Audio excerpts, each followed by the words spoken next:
Paul Kinnison.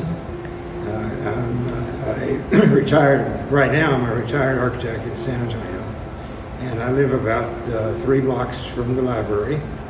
And we've lived there for about 45 years. I worked for a very short time for Ayres and Ayres, architects who were the architects for this building. This was one of the sort of pristine buildings that Ayres and Ayres did while they were in practice. Some people call it Spanish colonial, but I think Italian Renaissance is probably more correct. And the architecture is very classic in proportions, and it's very symmetrical, and just the overall appearance of the library and its context with the park is very prominent and an important architectural building in the city of San Antonio. At the time that the building was designed, we didn't have any air conditioning, so the building was designed to capture the southeast prevailing breezes, and all the windows were designed to open,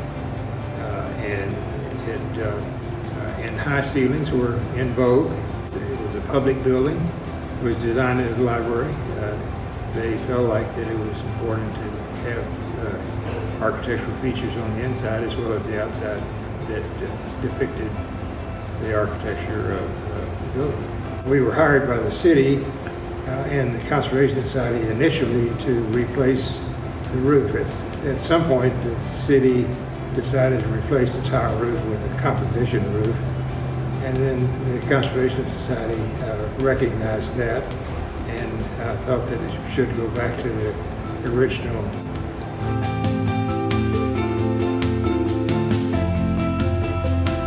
And the library had, at that point in time, had suffered a lot of misuse, and also in the interest of modernization, they had put fluorescent lights in the library and metal Venetian blinds on the windows, and put a fairly inexpensive tile floor in, and just did a lot of things that were at the time it was considered to sort of improve or modernize the building, but in retrospect, from a historical standpoint, it actually did damage. So our project was to basically come in and try to rectify those issues and remove the things that were not historically appropriate to the building. Then, along with that, and maybe even a driving force was to make the building handicapped accessible. A couple of things that were pretty unusual here with the project was that the outside the front door, the brick pavers that serve as sort of a entry platform to come into the building was actually 6 inches lower than the pavers are right now. And so a well-known masonry contractor in San Antonio, Curtis Hunt, removed the masonry bricks one by one, marked them. We poured a new concrete slab and then replaced the masonry out there so that they would be historically correct, but they would just be 6 inches higher, and we would be able to meet the handicapped accessibility, as well as adding some walks that would make the building handicapped accessible. And another interesting point or thing that occurred was the fountain that is right at the entry was in pretty bad shape. A lot of tile was missing, and we were able to find an artist that could remake that tile, and so we removed some of it, remade the same pattern, matched the pattern, and if you don't know where the new tile are, you couldn't tell.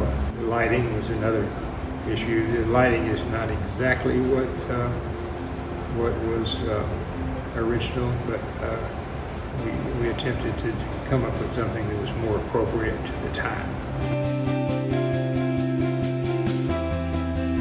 They are very prolific architects. They did the Tower Light building and the USA building on Broadway and Hildebrand, as well as a number of churches, 2 churches in Monte Vista, and probably maybe 60 houses or more in Monte Vista.